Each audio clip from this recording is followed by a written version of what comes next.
Bismillahirrahmanirrahim. Assalamualaikum warahmatullahi wabarakatuh. Alhamdulillahi rabbil alamin. Hamdan wa syukran lillah, salatan wa salaman ala rasulillah. Amma ba'du, bapak-bapak, ibu-ibu, para asatiz dan ustazat rahimakumullah. Pada pertemuan pekan yang lalu kita sudah membahas makna dari fikih secara bahasa.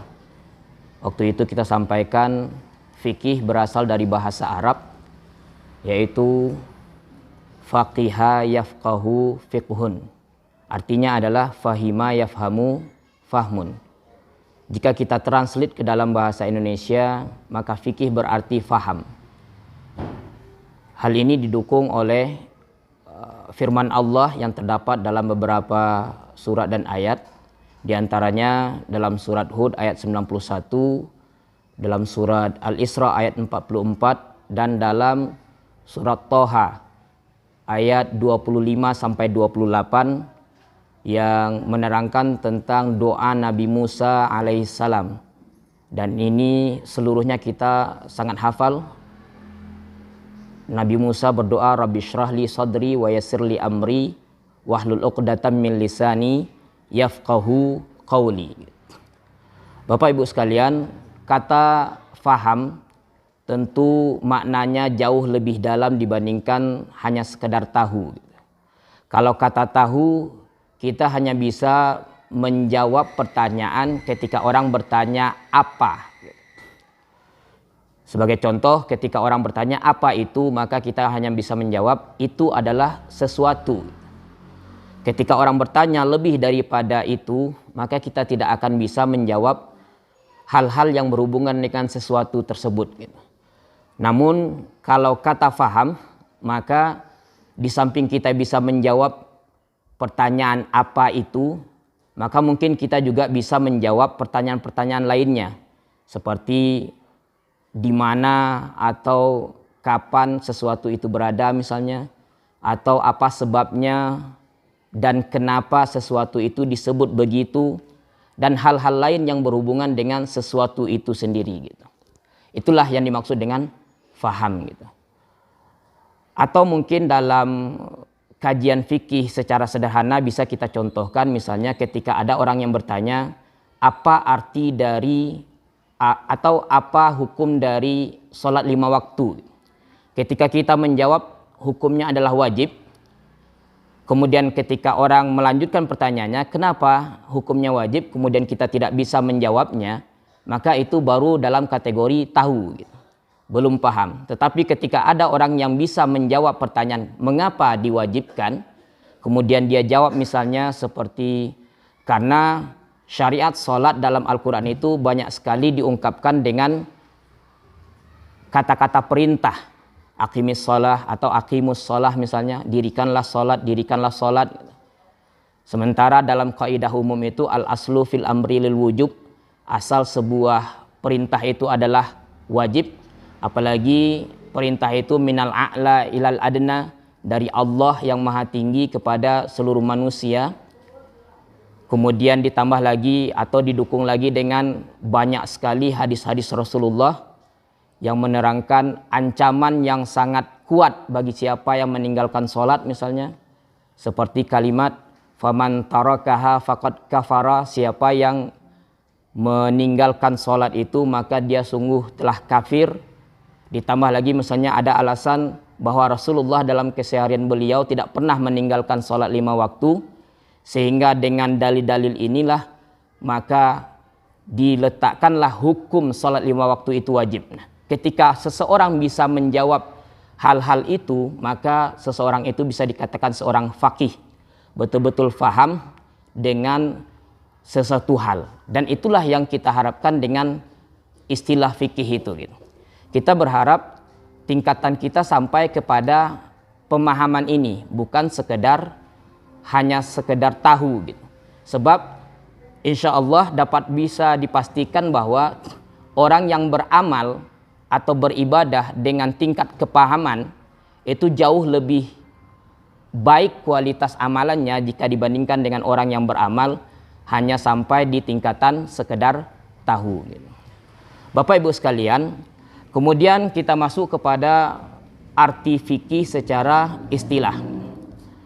Di dalam kajian fikih, arti fikih secara istilah ini terbagi dua. Ada ulama yang mengatakan arti fikih secara istilah dari makna umum, secara umum. Yang kedua, makna secara khusus.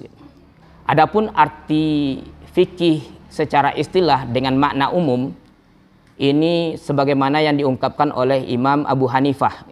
Imam Abu Hanifah mengatakan fikih itu adalah ma'rifatun nafsi ma naha wa ma 'alaiha.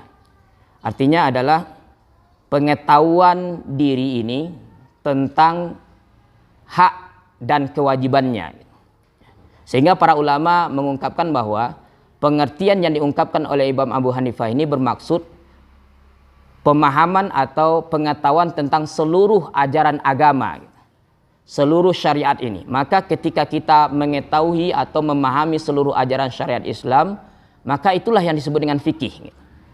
Maka arti dari fikih itu adalah luas adanya. Nah, sehingganya tidak salah kalau beliau mengungkapkan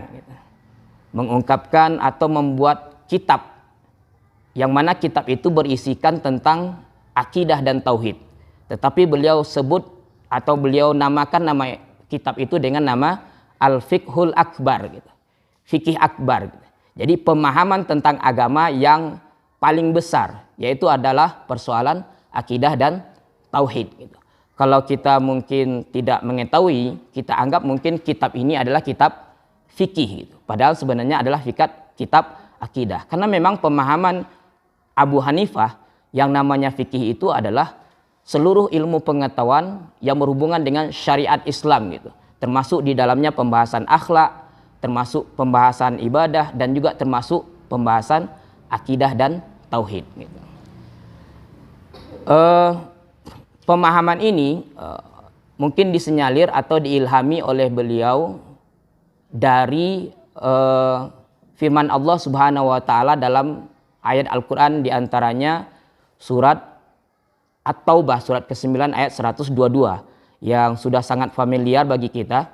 Allah Subhanahu wa taala berfirman, a'udzubillahi minasyaitonirrajim, wa ma kanal mu'minuna liyunfiru kafah falaula nafara min kulli firqatin minhum ta'ifatun liyatafaqahu fid din wal yunziru qaumahum idza raja'u ilaihim la'allahum yahdharun.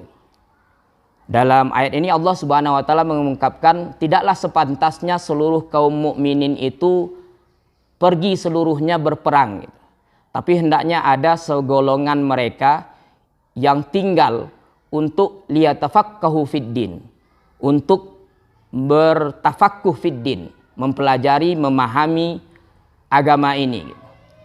Di situ diungkapkan secara umum. Jadi kata-kata mempelajari agama itu dengan memakai kalimat liyatafaqahu. Sehingganya makna fikih itu sendiri sifatnya umum, yaitu seluruh syariat atau ajaran agama Islam. Begitu juga dengan apa yang diungkapkan oleh Rasulullah SAW dalam hadis beliau. Hadis ini riwayat Imam Bukhari dan Muslim yang berasal dari Muawiyah bin Abi Sufyan. Rasulullah bersabda, "Man yuridillahu bihi khairan yufaqihu fid din." Siapa saja yang diinginkan oleh Allah Subhanahu wa taala menjadi baik, maka Allah akan memahamkan dia tentang agama ini. Nah, inilah makna fikih secara umum, pengertian istilah secara umum menurut Imam Abu Hanifah. Kemudian pengertian fikih secara istilah dari pandangan khusus, atau ketika fikih itu sudah menjadi salah satu disiplin ilmu pengetahuan, maka para ulama lebih cenderung, kita ambil saja pengertian yang umum dipakai, itu seperti yang disampaikan oleh Imam Al-Amidi. Beliau mengungkapkan bahwa fikih itu adalah al-ilmu bil ahkami syar'iyyatil amaliyatil muktasabati min adillatihat tafsiliyah. Fikih itu adalah ilmu pengetahuan bil ahkami syar'iyyah, tentang hukum-hukum syariat. Maksudnya adalah hukum-hukum itu berlandaskan atau berdasarkan dari Al-Quran dan hadis. Ketika hukum-hukum itu tidak berlandaskan dari Al-Quran dan hadis, maka bukan disebut dengan fikih. Kemudian al-amaliyah, hukum-hukum itu bersifat praktis yang berhubungan tentang amaliyah atau ibadah, tidak berhubungan masalah akhlak dan juga tidak berhubungan masalah akidah tadi gitu. Nah, kemudian dikatakan al-muktasabah, hukum-hukum itu digali, hukum-hukum itu dicari, dibahas dengan cara yang bersungguh-sungguh, dengan istilah ijtihad. Ada usaha badlul juhdi di situ, mengeluarkan segala kesungguhan, daya dan upaya, kemampuan para mujtahid untuk menghasilkan hukum-hukum tersebut. Min adillatihat tafsiliyah, dari dalil-dalil yang terperinci. Ya, dalil-dalil yang terperinci tidak sama dengan usul fikih yang memakai dalil-dalil bersifat umum. Gitu. Yang mana dalil umum itu dipasangkan kepada kasus-kasus khusus. Tetapi kalau fikih itu kasus khusus itu dipasangkan dengan dalil yang khusus pula, kemudian terperinci di dalam Al-Quran maupun hadisnya. Nah, inilah pengertian fikih secara istilah. Ya, ketika fikih itu sudah menjadi salah satu bagian dari disiplin ilmu, gitu.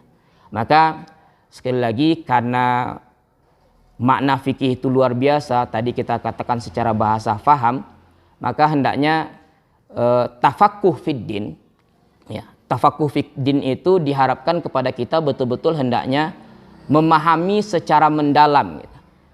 Betul tahu apa, kemudian justru setelah itu kita juga harus tahu bagaimana, kapan, di mana tentang sesuatu itu.